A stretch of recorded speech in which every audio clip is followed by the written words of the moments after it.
place in the world that Elvis wanted to be than Graceland. Look at all of these cars. These are all the ones that are in the collection that mean something to Elvis. Elvis Presley, dubbed the King of Rock and Roll, lived at Graceland in Memphis, Tennessee until his death in 1977. It's very hard to live up to an image. You're walking on Elvis's carpet. Wow, Elvis walked here. Fans have embraced the home since the gates first opened to the public in 1982 to keep Elvis's legacy alive. Everything in this house is something that Elvis purchased, Elvis touched, and Elvis owned. This year marks the 40th anniversary of the estate's opening. And for those of you who have never laid eyes on the wonder, fascination, and secrets of the Palace of the King, we have a treat for you. We're about to take you inside. Oh my goodness. The gates of Graceland.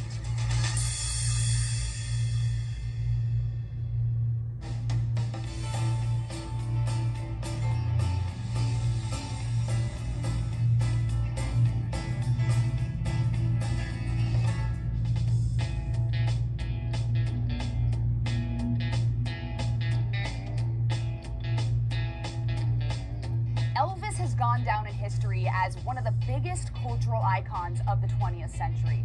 He reached not only his musical audience, but also the hearts of people across the country through his charitable efforts and, of course, his charm. Now, part of his story is Graceland, where he took up residence for 20 years.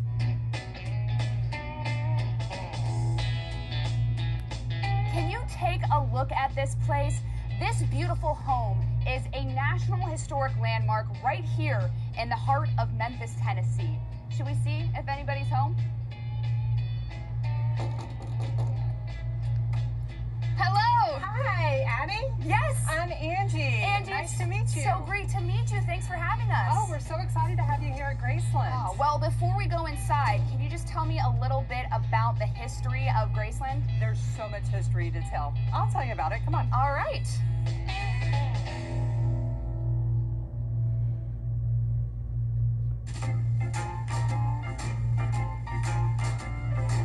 To this day, when I go to Graceland from time to time, I get the same thrill I got in 1957.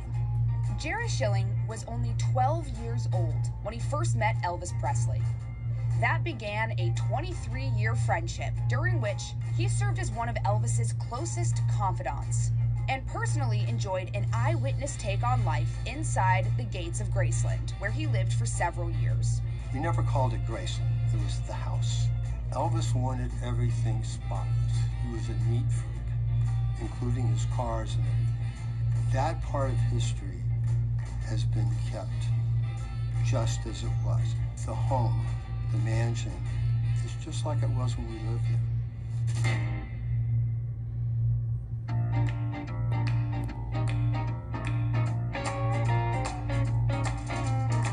Angie is going to show me inside in a little bit, but Angie, first, can you just tell me what you do here at Graceland?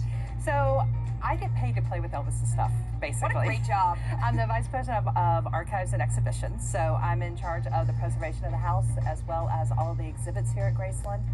Graceland was built in 1939 by a doctor and his wife, Mr. and Mrs. Thomas Moore. The land that it sits on had been in Mrs. Moore's family for generations. In fact, it was her great aunt's property, and they named it Graceland in honor of her. And how many acres does it sit on today, and how big is the house? The house sits on 14 acres of land, and the house that Elvis bought was a little over 10,000 square feet.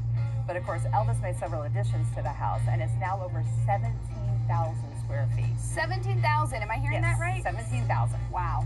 In the spring of 1957, a 22-year-old Elvis Presley would purchase the home and acres of Graceland. The price tag? $100,000. It was right around that time when Elvis's career would explode, and Graceland would soon become a popular tourist attraction for millions of his fans. How many people come through this every year? We get around 600,000 visitors a year. We've celebrated over 22 million visitors since we opened up for tours in 1982. And it's not just for your Elvis fans, it's also for your music fans. It's become a very big music destination for pilgrimage here. Everything inside the house is truly authentic to Elvis. It's really kind of a time capsule, too. Well, I can't wait to step inside that time capsule, shall we? Yeah, let's go. All right. Welcome to Graceland. Oh, my goodness.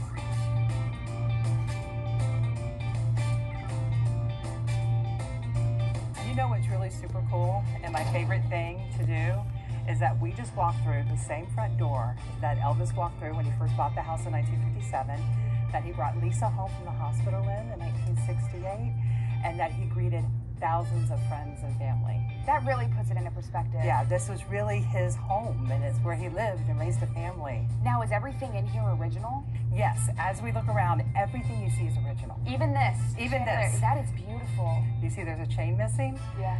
That's because Elvis did a karate demonstration here in this room. You're kidding. No, yeah, so that's the reason why the chain's gone. If Elvis was greeting you, he might greet you with a karate demonstration here in the foyer. I go to Graceland and go into the living room, and he's doing a karate demonstration. He said, Jerry, stand over there. Not hello or anything. And he does this flying kick. Kind of hit me in a very vulnerable part. So he didn't mean to do that, but that was my greeting, which we laughed about a lot after that. Look at this room. This couch. Is this 90 feet long? Oh, my goodness. It's only 15, but it was custom made for the house. When Elvis bought it in 1957, it was one of the custom pieces. The coffee table to complement it is 10 feet. It's also custom made. It's all one piece, so whenever we have to move that couch out, it takes like an army of us to get it out. Now, I'm noticing a lot of animals in here. Some peacocks. I think I saw an elephant. And yes. Some rams. And there's monkeys. What's the deal? Elvis loved animals. Basically, Graceland was like a big zoo. There was a chimpanzee named Scatter who ran around the house. He also had several spider monkeys. He had mynah birds. Dogs of all types ran around Graceland. He even had a fish tank upstairs in his office. So there was a little bit of everything here at Graceland. He was like St. Francis of Memphis, really Tennessee. Was. Exactly. Exactly. Was he a blonde? He was. That's actually one of my favorite pictures in the house, because it does show us Elvis with his natural hair color of blonde. So he did not always have black hair. No, he dyed it. I feel duped. On film. Wow. So what other rooms are we working with in here? I want to show you my favorite room. Okay. Okay, we're headed downstairs to the basement.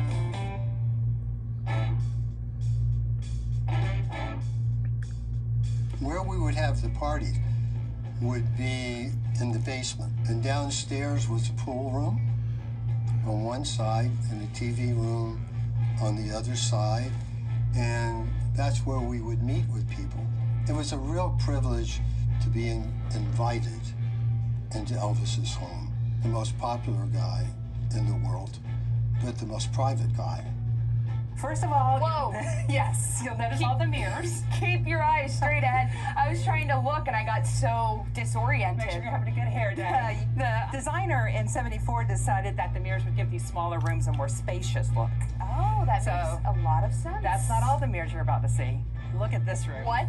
Yes. Oh my gosh, he was really trying to make this room look big, huh? He really was. I mean, because we're in the basement, so when Elvis buys Graceland, this room here was where he first displayed his gold records. And he had the room finished, and it was a kind of a family room area, very relaxed area. And then he built a whole building onto the mansion to hold his awards, called the Trophy Building. Wouldn't it be nice to have to build a whole building for your awards? Yes, exactly. So in '74, they redecorated this room into the blue and yellow color scheme that you see today, and that's when all the mirrors were added. These are original TVs? Yes, they're original TVs. Elvis added these to the room in 1969 after he heard that our former president, Lyndon Johnson, watched all three major news broadcasts at the same time in the Oval Office at 3 TVs. So he watched a lot of sports, obviously. Yes. With sports, you need a bar. Yes, you do. Great for entertaining. Elvis really didn't like the taste of alcohol, so it was mainly used by friends and family for entertaining. It is a soda fountain wet bar, so there's probably a lot of milkshakes and things made back here during the day, but it really made this room great for entertaining purposes. My favorite thing about this room is it really is kind of like the first man cave. You got to think about it. We've got TVs. There's a pull-down movie screen. He could watch first-run films in this room. Oh, this is a movie screen right here. And then inside the walls, a jukebox, wired for sound throughout the entire house. Will play up to 100 singles. To the left is Elvis's stereo system and part of his record collection. There's over 5 1,000 records in Elvis' record collection. The majority of it is other artists, because Elvis loved to hear what other artists were doing.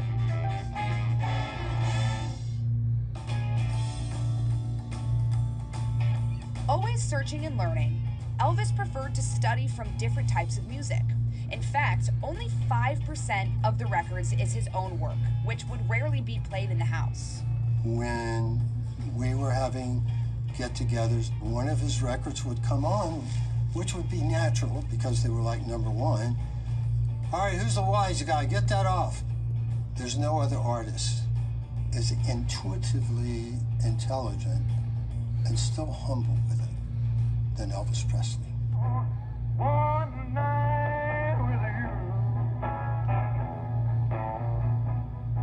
is what I'm now praying for. Elvis is the most underrated producer in music history. I saw it with my own eyes many times. He chose the music, he chose the musicians, didn't overdo it, never called himself a producer, nobody else ever did. A dedicated producer to the point where he converted his legendary Jungle Room to function as a makeshift home studio where he recorded his final albums.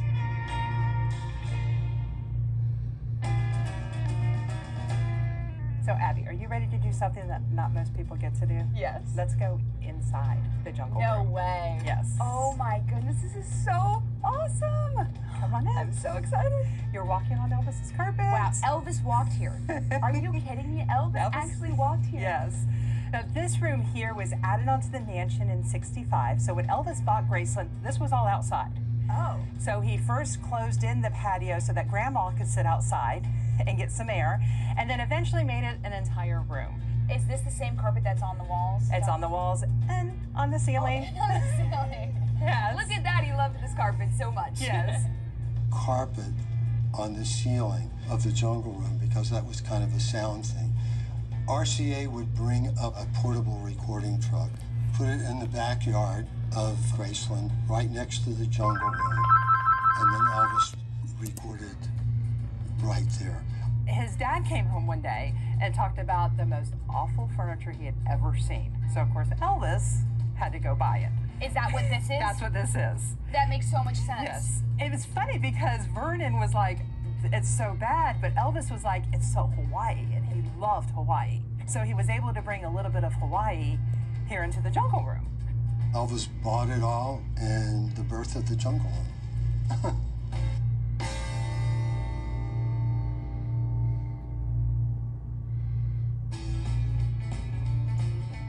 Who actually came to this house? Who was Elvis's Oh gosh, you know what? You would think it would be a lot of celebrities, but it really wasn't. I mean, it was his close entourage, which a lot of the guys went to high school with him or were in the army with him. But yeah, it was really just kind of him and his family and close friends. But Elvis had an open door policy.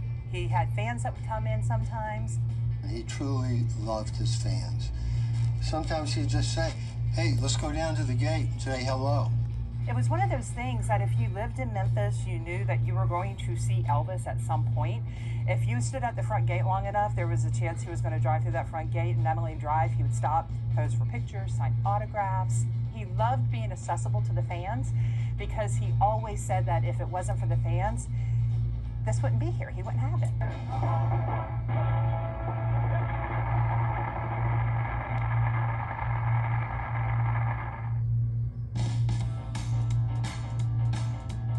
Everything in this house is something that Elvis purchased, Elvis touched, and Elvis owned. And then this chair here, this chair is one of Lisa's favorite napping places. So if she wasn't running around the house, she napped right she there. napped right here. 9 months after Elvis married his wife Priscilla, the happy couple welcomed their first and only child, Lisa Marie. Lisa grew up with Graceland as her playground. Graceland is the Presleys. He was a very proud dad. She was a big part of Graceland because Elvis slept in the daytime and we were up at nighttime. So in the daytime, when she was 6 and 7 and 8 and 9 years old, she ran Graceland. Sometimes Elvis would have breakfast in here, which normally was served around 4 o'clock in the afternoon. Wait, what? Yes, breakfast was at 4 o'clock in the afternoon because Elvis was very much a night owl. So he could actually roam freely around Memphis at night and go to skating rinks or go shopping or to the movies and things like that. Were the skating rinks open? He would personally have them open. Or he would call the store and go, hey, I want to come shopping. And they're like, we will stay open for you. So I hate to leave the jungle room, but I'm looking out the window here, and is this the backyard? It is the backyard. Can we look at that? Sure. Okay.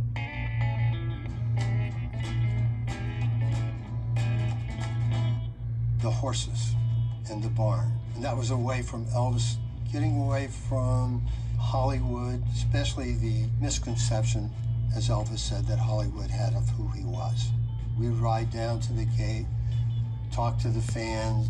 He cared about the simple things. This was Elvis's playground.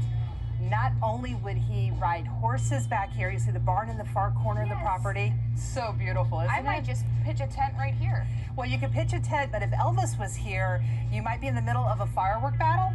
Stop. Right out here. He just seemed like a big kid. You see that door over there? Yes. That has a target set up inside. It was a firing range. And Elvis, being Elvis, would often stand here at the back of the mansion, trying to hit the target that's set up inside that room. Inside of the room. Inside the room. Did he miss? Are there bullet They're holes? all over the place. He wasn't a good shot. He was a good shot sometimes. Sometimes. There you go. So we're actually standing on the carport. So this fence was added for tour purposes. It actually goes around to the front of the mansion.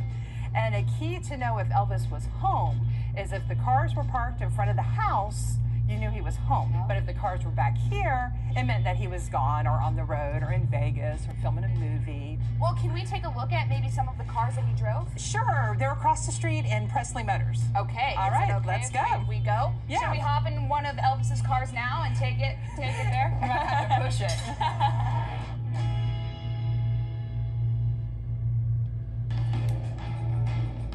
The Car Museum at Graceland has all of the classic cars that Elvis owned in his life. He loved cars. He dreamed as a kid of having a Cadillac. There's a purple Cadillac that most people don't know about. I used to love seeing him drive that purple Cadillac. I'd never seen anybody in a purple car before. And the pink Cadillac, he had it painted pink. People forget he was the original rebel.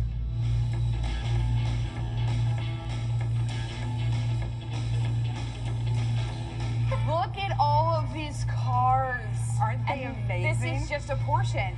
Yes, it is. I mean, Elvis gave cars away left and right, but these are all the ones that are in the collection that actually kind of mean something to Elvis. The famous pink Cadillac. Yes.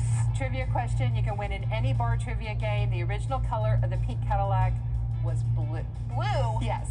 Elvis had it custom painted pink. Okay, I'm going to pull that one out. Yes. I'm going to write that down. Write that down. Why pink? Because he loved it. I mean, he actually wore pink. I mean, Elvis was very comfortable in who he was.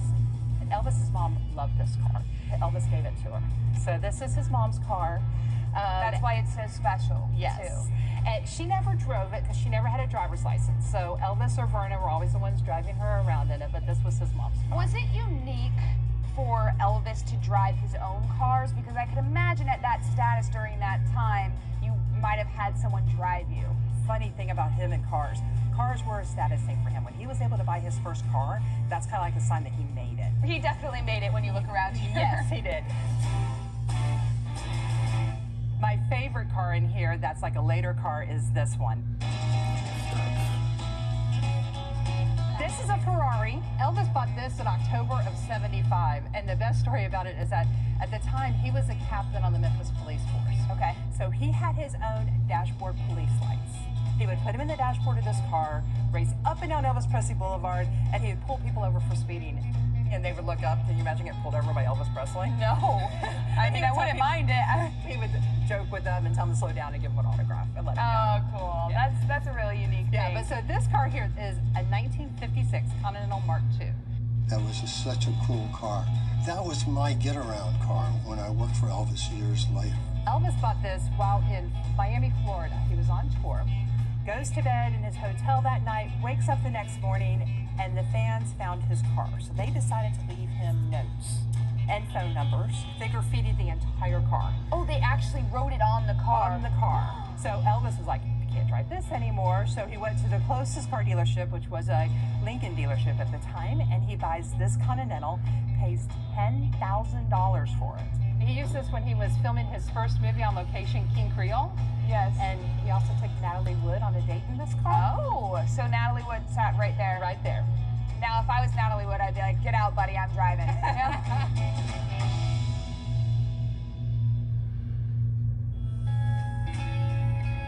This one here is a 1973 Studs Blackhawk. Ooh, I like this one. So it's an Italian-made car. And the unique thing about it is that Elvis's cars kind of went in cycles. So, you know, he would have one, drive it for a little bit, normally give it away to somebody else. This car, however, he bought in '74, and he was still driving it in 1977. As a matter of fact, this is the last car Elvis drove. Is this one. And is this? Yes, this is the photo him driving? of him driving the car through the front gate the morning of August the 16th, 1977. Elvis would pass away in his beloved home later that afternoon from a heart attack. He was 42 years old.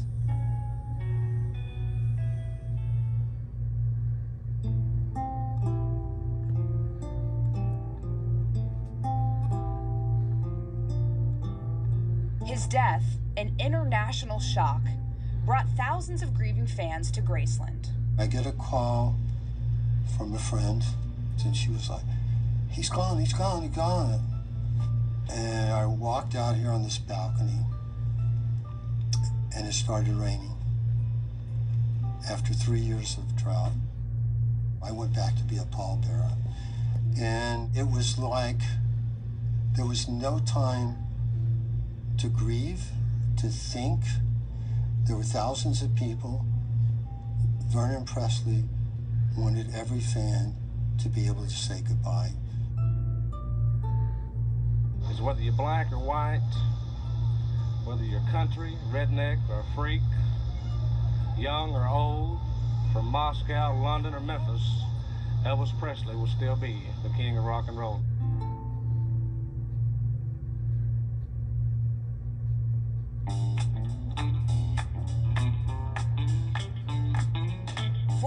Years after his death, Elvis's legacy continues to captivate new generations, and the culture he created is memorialized here in Memphis. So we're now here in the Elvis the Entertainer exhibition. This is a 20,000 square foot exhibit hall dedicated to Elvis's career. This was Elvis's first record, his first album.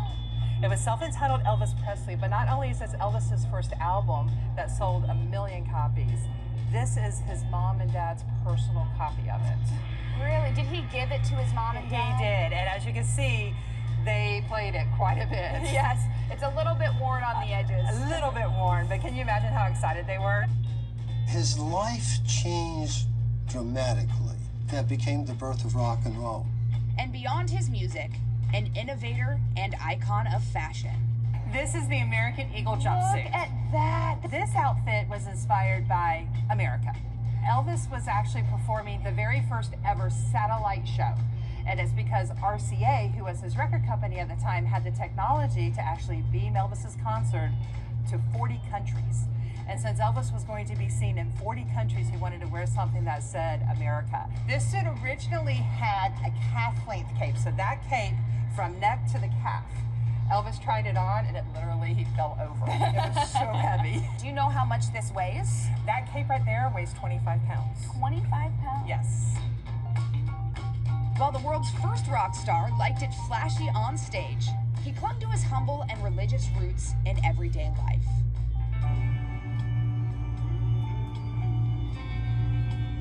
So, is this a Jesus statue? It is. Actually, this is part of our gospel exhibit. I mentioned gospel music being such an important part of Elvis's life.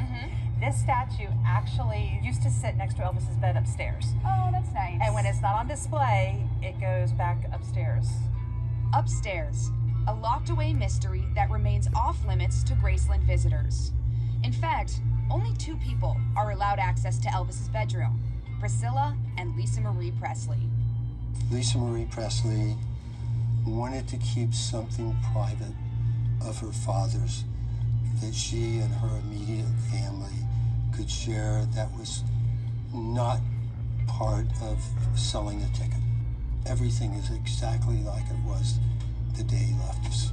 And this statue, a rare item pulled from Elvis's sanctuary to celebrate the king's success from gospel music. This has been on display now for a little bit over a year and a half. Elvis released a new gospel album. Yes, Elvis is still releasing new music. How?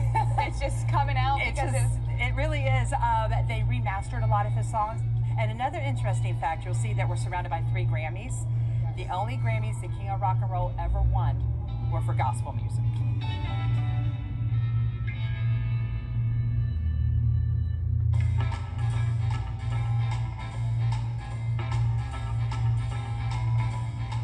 All right, Angie, one last thing before we go. Yes. What is this? It's a gold record, 1 or 2 or... There's a few of them It's up a few there. of them up Yes. there, yes. So all of the records you see on this wall all have gone gold, meaning they've sold over 1 million copies, or platinum, selling over 2 million copies after 1977. This is after 1977. This is after 1977. So what about all the ones that were gold and platinum before 1977? They're on display throughout the museum, Okay. and the eras where they went gold and platinum, those were the ones that Elvis had on display. They built the room for at Graceland, the trophy Yes. building. Yes. So we have those on display as well, but this wall here kind of speaks volumes. Thank you, Angie. This was absolutely amazing. Thank you so much. Thank you. Thank you very much. Right? Yes, that's it. You did it good. I've been practicing. This is great.